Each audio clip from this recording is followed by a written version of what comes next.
ಮಾನ್ಯ ಸಿದ್ದರಾಮಯ್ಯನವರು 16ನೇ ಬಜೆಟನ್ನು ಮಂಡಿಸಿದಾಗ ಕರ್ನಾಟಕ ರಾಜ್ಯಕ್ಕೆ ಭಾಳ ದೊಡ್ಡ ನಿರೀಕ್ಷೆ ಇತ್ತು. ಆ ನಿರೀಕ್ಷೆ ಸಂಪೂರ್ಣವಾಗಿ ಹುಸಿಯಾಗಿದೆ. ಕೇವಲ ರಾಜ್ಯಪಾಲರ ಭಾಷಣದಲ್ಲಿ ಮಾತ್ರ ಸುಳ್ಳಿನ ಅಂಶಗಳನ್ನು ಸೇರಿಸಿದ್ದಾರೆ ಅಂದ್ಕೊಂಡಿದ್ವಿ. ಇದೊಂದು ಅಧಿಕೃತವಾದಂತಹ ದಾಖಲೆ. ಈ ಬಜೆಟ್ ದಾಖಲೆಯಲ್ಲಿಯೂ ಕೂಡ ಸಿದ್ದರಾಮಯ್ಯನವರು ತಪ್ಪು ಅಂಕಿ ಅಂಶಗಳನ್ನು ಕೊಟ್ಟಿದ್ದಾರೆ. ಹಾಗಾಗಿ ಬಜೆಟ್ಗೆ ಇದ್ದಂತಹ ಪಾವಿತ್ರ್ಯತೆಯನ್ನು ಮಾನ್ಯ ಮುಖ್ಯಮಂತ್ರಿಗಳು ಹಾಳು ಮಾಡಿದ್ದಾರೆ ಅಂತ ಹೇಳಿ ಮೊದಲನೇ ಆರೋಪವನ್ನು ಮಾಡ್ತಾನೆ. ಮಾನ್ಯ ಸಿದ್ದರಾಮಯ್ಯನವರು ಕೊನೆಯಲ್ಲಿ ಹೇಳ್ತಾರೆ, ವಿಶ್ವಗುರು ಸಾಂಸ್ಕೃತಿಕ ನಾಯಕ ಬಸವಣ್ಣನವರ ಸಾಲುಗಳನ್ನು ಉಲ್ಲೇಖ ಮಾಡಿ,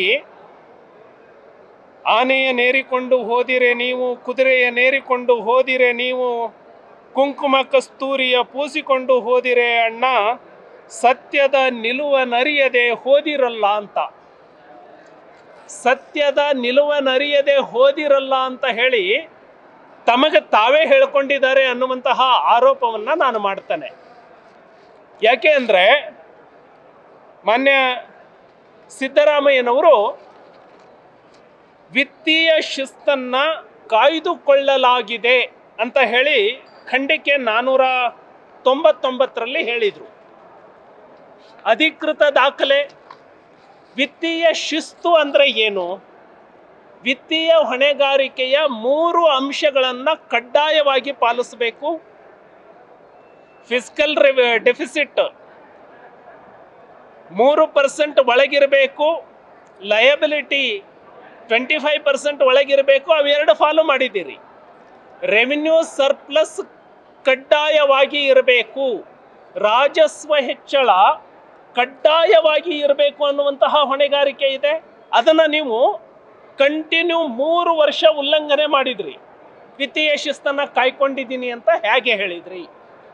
ನನ್ನ ಮೊದಲನೇ ಪ್ರಶ್ನೆ. ವಿತ್ತೀಯ ಶಿಸ್ತನ್ನು ಉಲ್ಲಂಘನೆ ಮಾಡಿದ ಬಜೆಟ್ ಇದಾಗಿದೆ. ಇದು ಮೊದಲನೇ ಅಂಶ. ಎರಡನೇ ಅಂಶ, ಈ ರಾಜ್ಯವನ್ನು ಸಾಲದ ಸುಳಿಗೆ ಸಿದ್ದರಾಮಯ್ಯನವರು ಕೊಂಡೊಯ್ದಿದ್ದಾರೆ. ತಮ್ಮ ಮೊದಲನೇ ಬಜೆಟ್ನಲ್ಲಿ 90,000 ಕೋಟಿಯನ್ನು 1 ವರ್ಷಕ್ಕೆ ಸಾಲ ಮಾಡಿದರು. ಎರಡನೆಯ ಬಜೆಟ್ನಲ್ಲಿ, ಈ ಅವಧಿಯ ಎರಡನೇ ಬಜೆಟ್ನಲ್ಲಿ 1,05,000 ಕೋಟಿಯನ್ನು ಸಾಲ ಮಾಡಿದರು. ಈ ಬಜೆಟ್ನಲ್ಲಿ ಒಟ್ಟು 1,16,000 ಕೋಟಿ ಒಂದೇ ವರ್ಷಕ್ಕೆ ಸಾಲವನ್ನು ಮಾಡೋದ್ರ ಮೂಲಕ ಪ್ರತಿಯೊಬ್ಬ ವ್ಯಕ್ತಿಯ ತಲೆಯ ಮೇಲೆ ಸರಾಸರಿ 1 ಲಕ್ಷ ರೂಪಾಯಿ ಸಾಲದ ಹೊರೆಯನ್ನು ಸಿದ್ದರಾಮಯ್ಯನವರು ತಂದು ನಿಲ್ಲಿಸಿದ್ದಾರೆ. ಹಾಗಾಗಿ ಸುಸ್ಥಿರವಾದಂತಹ ಬಜೆಟನ್ನು ನೀವು ಹೇಗೆ ಕೊಟ್ರಿ? ಗ್ಯಾರಂಟಿಯನ್ನು ಕೊಟ್ಬಿಟ್ಟಿದ್ದೀನಿ ಅಂತ ಹೇಳಿ ನೀವು ಹೇಳಿದ್ರಿ. ಕೊಟ್ಟಿದ್ದೆಷ್ಟು? ಒಂದು ಕುಟುಂಬಕ್ಕೆ 2,000 ರೂಪಾಯಿ. ಒಂದು ಕುಟುಂಬದಲ್ಲಿ 4 ಜನ ಕನಿಷ್ಠ ಇರ್ತಾರೆ, 6 ಜನ 10 ಜನ ಇರ್ತಾರೆ ಒಂದು ಕುಟುಂಬದಲ್ಲಿ. ಒಂದು ಕುಟುಂಬಕ್ಕೆ ಕೊಟ್ಟಿದ್ದು 2,000. ಸಾಲದ ಹೊರೆ ಕೊಟ್ಟಿದ್ದು ಆ ಕುಟುಂಬದ ಪ್ರತಿಯೊಬ್ಬನಿಗೆ. ಅಂದರೆ ಎಷ್ಟು ಮಗು ಇದೆಯಲ್ಲ, ಮತದಾರರು ಅಂತ ಅಲ್ಲ, ಆ ಕುಟುಂಬದಲ್ಲಿ ಹುಟ್ಟಿದ ಮಗುವಿನಿಂದ ಹಿಡಿದು ಮುಪ್ಪಿನವರೆಗೆ ಎಷ್ಟು ಜನ ಇದ್ದಾರೆ ಅವರು ಎಲ್ಲರ ತಲೆಯ ಮೇಲೆ 1 ಲಕ್ಷ ರೂಪಾಯಿ ಸಾಲದ ಹೊರೆಯನ್ನು ತಂದಿಟ್ಟಿದ್ದೀರಿ. ಎರಡನೇದು, ಕಲಬುರಗಿ ಜಿಲ್ಲೆಯ ತಲಾ ಆದಾಯದ ಬಗ್ಗೆ ನಾನು ಹೇಳ್ತಾನೆ. ಬಹಳ ದೊಡ್ಡ ಪವಾಡವನ್ನು ಮಾಡಿಬಿಟ್ಟಿದ್ದೇವೆ, ಇಡೀ ರಾಜ್ಯ ಅಭಿವೃದ್ಧಿ ಆಗಿದೆ ಅಂತ ಹೇಳಿ ನೀವು ಹೇಳಿಕೊಂಡ್ರೆ ಅದು ಕಣ್ಣಿಗೆ ಕಾಣಬೇಕು. ಕಲಬುರಗಿ ಜಿಲ್ಲೆಯ ತಲಾ ಆದಾಯ 22-23ನೇ ಸಾಲಿನಲ್ಲಿ 1,39,361 ಇತ್ತು. ತಾವೇನು ಬಜೆಟ್ನಲ್ಲಿ ಹೇಳಿದ್ರಿ, ಪ್ರತಿ ಕುಟುಂಬಕ್ಕೆ 40,000 ರಿಂದ 60,000 ರೂಪಾಯಿ ನಾವು ಹೆಚ್ಚುವರಿ ಆದಾಯವನ್ನು ಕೊಟ್ಟಿದ್ದೀರಿ ಅಂತ. ಕಲಬುರಗಿ ಕುಟುಂಬಗಳಿಗೂ ಕೊಟ್ಟಿದ್ದೀರಿ ತಾನೆ? ಹಾಗಿದ್ರೆ ತಲಾ ಆದಾಯ ಎಷ್ಟು ಹೆಚ್ಚಾಗಬೇಕಿತ್ತು? ನೀವೇ ಸಲ್ಲಿಸಿರುವಂತಹ ಎಕನಾಮಿಕ್ ಸರ್ವೆಯಲ್ಲಿ, ಆರ್ಥಿಕ ಸಮೀಕ್ಷೆಯ ರಿಪೋರ್ಟ್ನಲ್ಲಿ, ಇದು ನನ್ನ ದಾಖಲೆ ಅಲ್ಲ, ಸರ್ಕಾರದ ದಾಖಲೆ, ಇವತ್ತು ವಿಧಾನಮಂಡಲದಲ್ಲಿ ಮಂಡಿಸಿರುವಂತಹ ದಾಖಲೆಯ ಪ್ರಕಾರ ಕಲಬುರಗಿ ಜಿಲ್ಲೆಯ ತಲಾ ಆದಾಯ 1,43,600 ರೂಪಾಯಿ ಆಗಿದೆ. ಅಂದರೆ ತಲಾ ಆದಾಯ ಕೇವಲ 4,000 ರೂಪಾಯಿ ಹೆಚ್ಚಾಯಿತು. ಹಾಗಿದ್ರೆ ಹೇಗೆ ಅಭಿವೃದ್ಧಿ ಆಗಿದೆ ಕರ್ನಾಟಕ ಅಂತ ನೀವು ಹೇಳ್ತೀರಿ?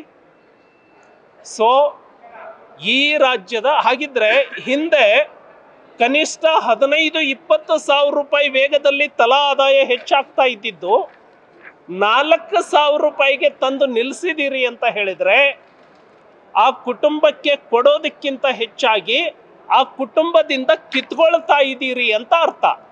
ಹಾಗಾಗಿ ಒಟ್ಟಾರೆಯಾಗಿ ಈ ಬಜೆಟ್ನಿಂದ ಜನಸಾಮಾನ್ಯನಿಗೆ ಬೆಲೆ ಏರಿಕೆಯ ಬಿಸಿ ಆಗಿದೆ.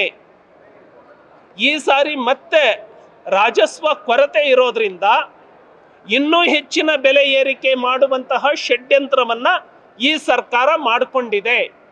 ಇದರ ಪರಿಣಾಮ ವಿದ್ಯುತ್ತಿನ ಬೆಲೆ ಇನ್ನೂ ಹೆಚ್ಚಾಗತ್ತೆ. ಇದರ ಪರಿಣಾಮ ಹಾಲಿನ ಬೆಲೆ ಇನ್ನೂ ಹೆಚ್ಚಾಗತ್ತೆ.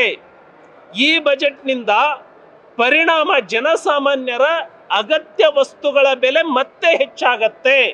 ಹಾಗಾಗಿ ಈ ಸರ್ಕಾರ ಅಸ್ತಿತ್ವಕ್ಕೆ ಬಂದಾಗಿನಿಂದ ಜನಸಾಮಾನ್ಯನ ಜೀವನ ಮತ್ತಷ್ಟು ದುಸ್ತರ ಆಗ್ತಾ ಇದೆ ಅನ್ನುವಂಥದ್ದು ಈ ಸಾರಿ 19,000 ರೆವಿನ್ಯೂ ಡೆಫಿಸಿಟ್ ಇಟ್ಕೊಂಡಿದ್ರಿಂದ ಸ್ಪಷ್ಟವಾಗಿ ಇದು ಗೊತ್ತಾಗುತ್ತೆ. ಹಾಗಾಗಿ ಈ ಬಜೆಟ್ ಜನವಿರೋಧಿ ಬಜೆಟ್, ಈ ಬಜೆಟ್ ದೂರದೃಷ್ಟಿ ಇಲ್ಲದ ಬಜೆಟ್, ಈ ಬಜೆಟ್ ಸಾಲದ ಸುಳಿಗೆ ರಾಜ್ಯವನ್ನು ಸಿಲುಕಿಸಿರುವಂತಹ ಬಜೆಟ್, ಈ ಬಜೆಟ್ ಅಪೀಸ್ಮೆಂಟ್ ಬಜೆಟ್, ತುಷ್ಟೀಕರಣದ ಪರಾಕಾಷ್ಠೆಯಾಗಿ